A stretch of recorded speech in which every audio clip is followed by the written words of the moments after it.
Good evening. I'm Captain Marcus Brooks. After 28 years in the skies, I thought I'd seen every kind of passenger. I was wrong. Tonight's story starts in a first-class cabin at LAX with a woman nobody bothered to really look at. This is the story of Flight 204 and the $600 million that vanished because of it.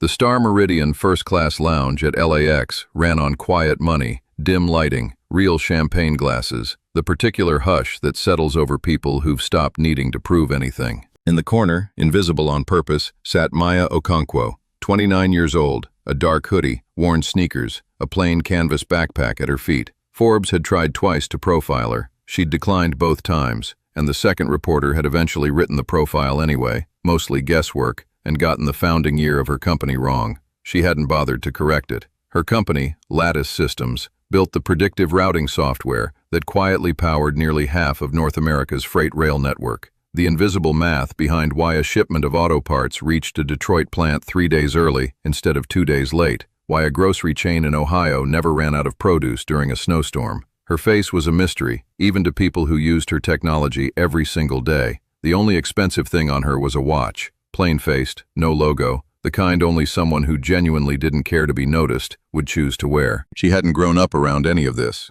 Her mother had cleaned office buildings at night in Newark. Her father had driven a delivery truck for a produce distributor until his back gave out. Maya had grown up doing homework in the cab of that truck, watching him trace routes on a paper map, muttering about which streets flooded, which loading docks were always backed up. She built her first routing algorithm at 19, in a dorm room, trying to solve the exact problem she'd watched her father solve by instinct for 20 years. She never forgot where the idea came from. She never forgot who it was for. She wasn't flying private today. She liked commercial. It kept her honest, kept her close to the ground. She'd built her whole company to serve. Near the bar, a woman in her 50s, blonde Cartier bracelets rattling with every gesture, was loudly correcting a bartender's champagne pour. "I specifically asked for the good vintage, not whatever this is. Do you understand what my membership costs?" Diane Whitcomb. Maya recognized the type without needing to be told a name. Some people made noise just to confirm they existed. Boarding for Flight 204 to JFK began.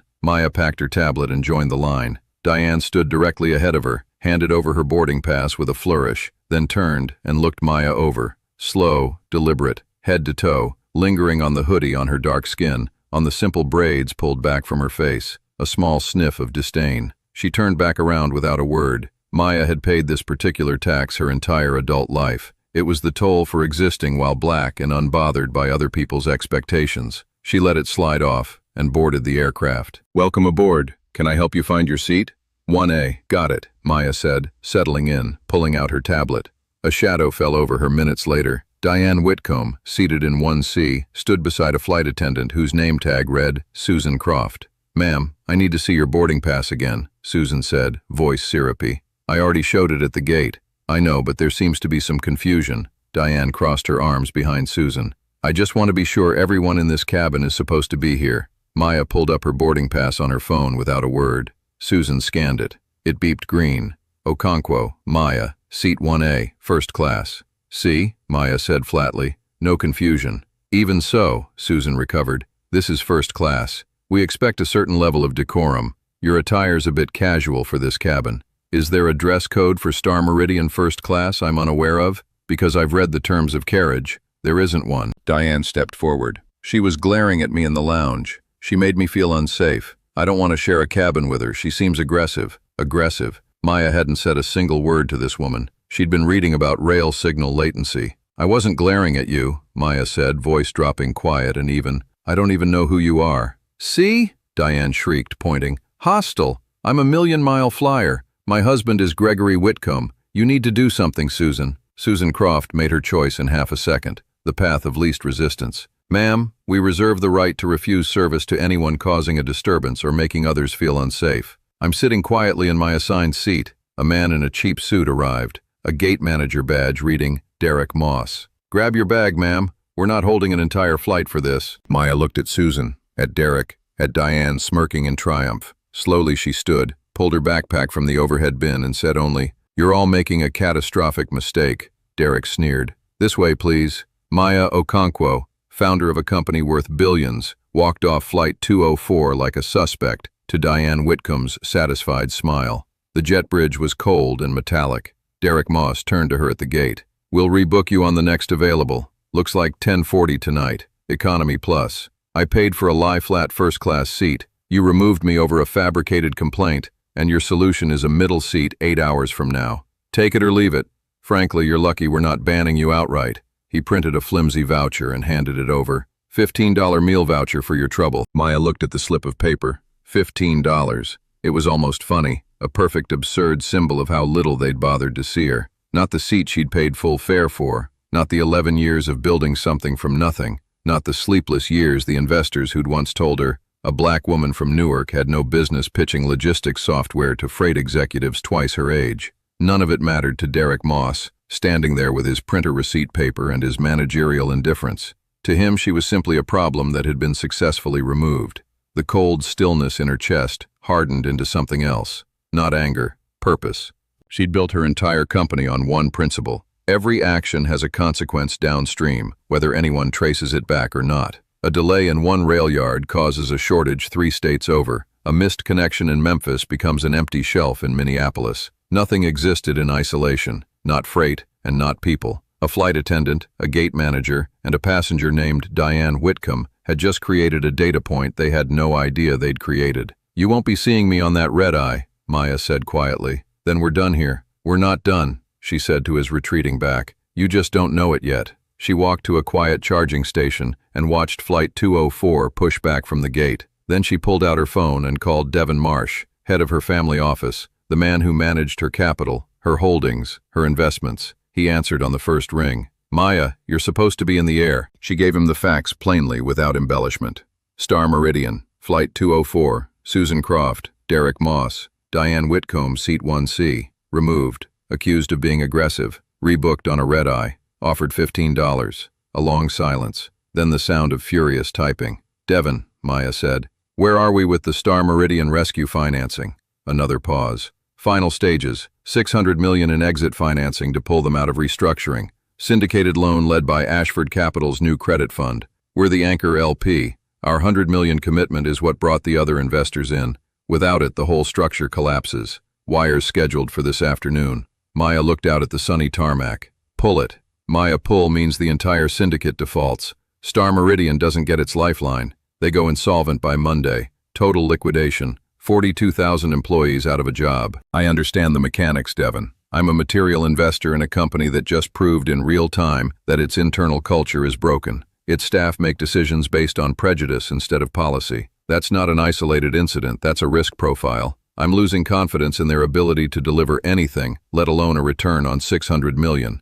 Devin exhaled slowly. He understood this wasn't revenge, it was risk management. "I'm calling Ashford Capital directly, invoking the material adverse change clause, citing demonstrable governance failure and a direct act of discrimination against the fund's own anchor investor." "Do it." "And Devin, one more thing. Who is Diane Whitcomb?" "Husband Gregory." More typing. "Gregory Whitcomb, senior partner at Ashford's outside counsel. He structured this deal personally. His entire year is riding on that wire." Maya allowed herself a small, grim smile. "Leak it. Anonymous tip to Bloomberg and the Journal. $600 million in exit financing has collapsed. Key investor pulled out over serious concerns about internal operations. Let them dig." "Consider it done," Devin said. "I'll have the plane ready in an hour." Robert Halloran, CEO of Star Meridian, was mid-celebration in a private Chicago dining room 90 minutes from a press conference announcing the airline's exit from bankruptcy. "To the future," he said, raising his glass. "That $600 million puts us back in the black." His CFO's phone buzzed. He read the message. His face went the color of ash. It's from Ashford. The wire isn't coming. A key LP pulled their commitment. The whole syndicate's dissolved." "That's impossible," Robert whispered. "Who has that kind of power over a syndicate?" "They won't say. LP agreements are confidential." His assistant burst in without knocking. "Sir, it's Devin Marsh from the Okonkwo family office." Robert froze. Everyone in logistics knew that name. He'd been trying to get a meeting with Maya Okonkwo for a year. "Put him through. Speaker." Devin's voice was cold and precise. "Mr. Halloran, a courtesy call. My principal, Maya Okonkwo, was scheduled on your Flight 204 today, Seat 1A. She was forcibly removed by your gate manager at the request of a flight attendant after another passenger claimed to feel unsafe. Ms. Okonkwo was accused of being aggressive. She was offered a red-eye and a $15 meal voucher.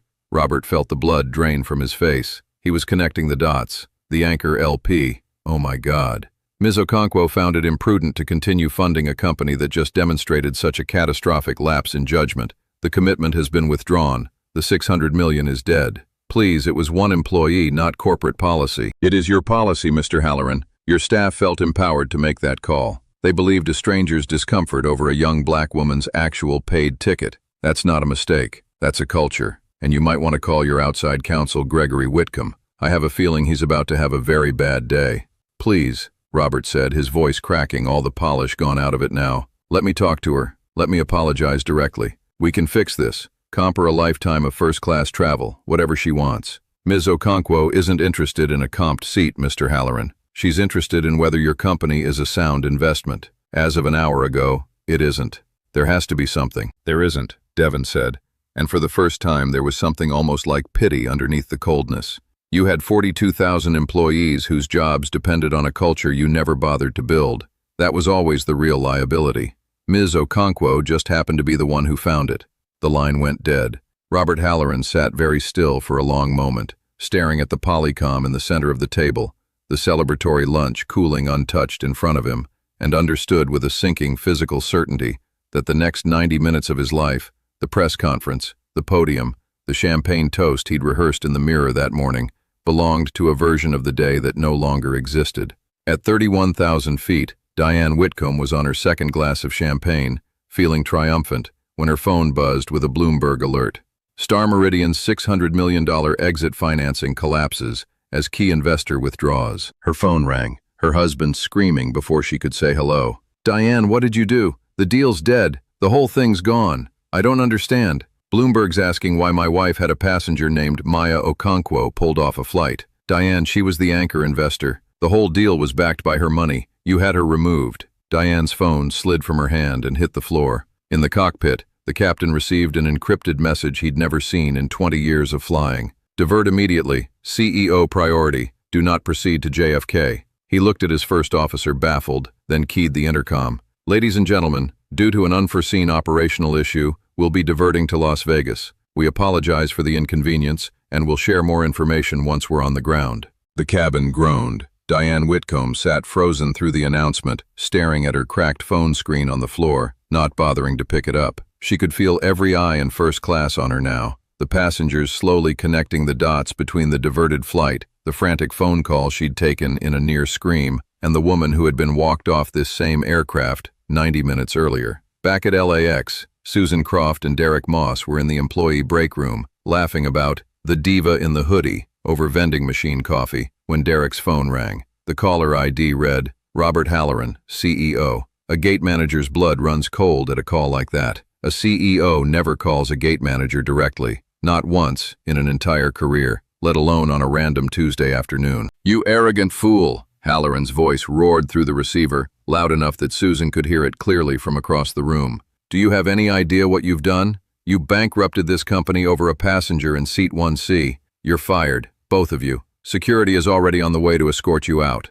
Derek slid down the wall phone, still in his hand, the line already dead. Susan's coffee cup rattled against its saucer. What? She whispered. What did he mean bankrupted? He meant, Derek said, his voice hollow, we didn't just lose our jobs, we just lost everyone's. Within 24 hours, it wasn't a financial story anymore. It was a global scandal. Star Meridian's stock evaporated down 80% before trading was halted entirely. Robert Halloran was fired by the board at 4 in the morning. The Chapter 11 filing converted to Chapter 7 liquidation. An 80-year-old airline was dead. 42,000 people lost their jobs. Susan Croft became the face of it. Her tearful, I didn't know, line, captured by a reporter's microphone, turned into a permanent, unforgiving meme.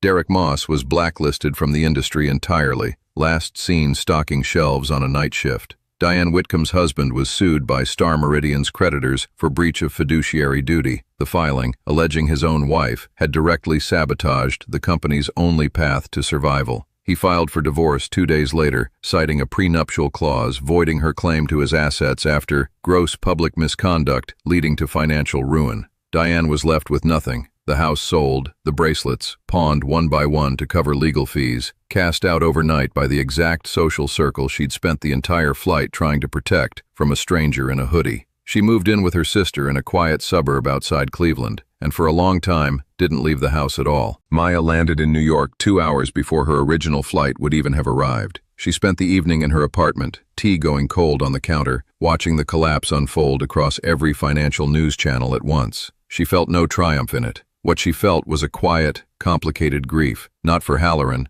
not for Croft or Moss or the Whitcombs, who had each made their own choices and would each live inside the consequences of them. Her grief was for the 42,000 baggage handlers, reservation agents, and pilots who had built careers inside a company whose leadership had let this kind of culture take root and never once thought to root it out. She called Devon that night. "I'm reallocating the $100 million. We're building a transition fund, severance, job placement, real support for every laid-off Star Meridian employee, and I want us bidding on their best routes and newest aircraft out of the liquidation auction. I'm starting an airline." "Maya, you haven't even unpacked your bag."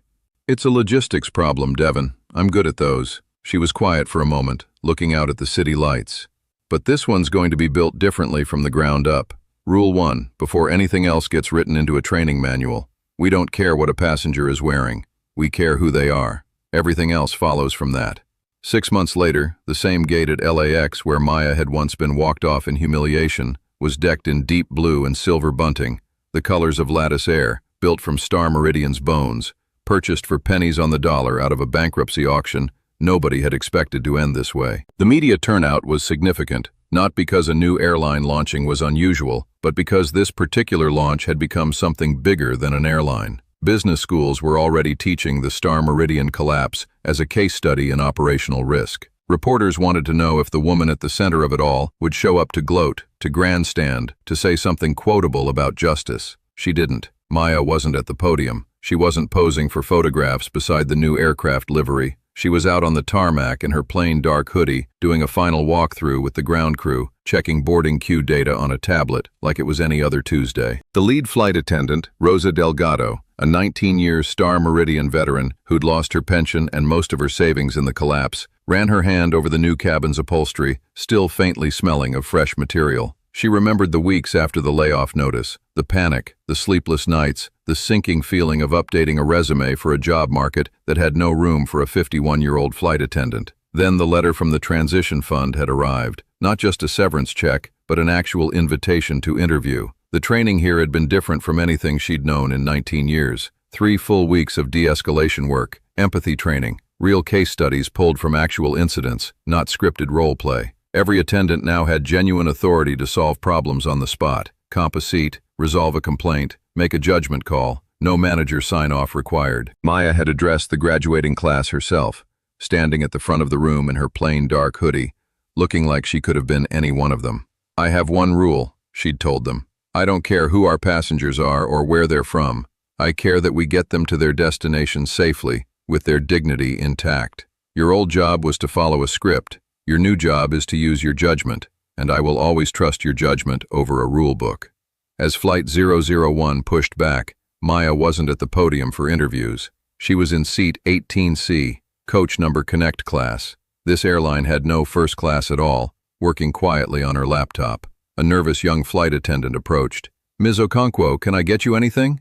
"Coffee. Black, please." Moments later, a college kid bolted for the lavatory, slammed into the attendant's arm, and sent hot coffee splashing across Maya's hands and laptop. The cabin went dead silent. The kid froze. The attendant went white with panic. Her first flight, and she'd just spilled coffee on the founder herself. Maya looked at her soaked laptop, at her hand, at the terrified kid, at the paralyzed attendant. Then she laughed. Quiet, genuine. "Well," she said, wiping down the keyboard with a napkin, "that's one way to get my attention. It's fine. Spill-proof keyboard. Learned that lesson the hard way in college." She looked at the attendant. "You okay? That was hot."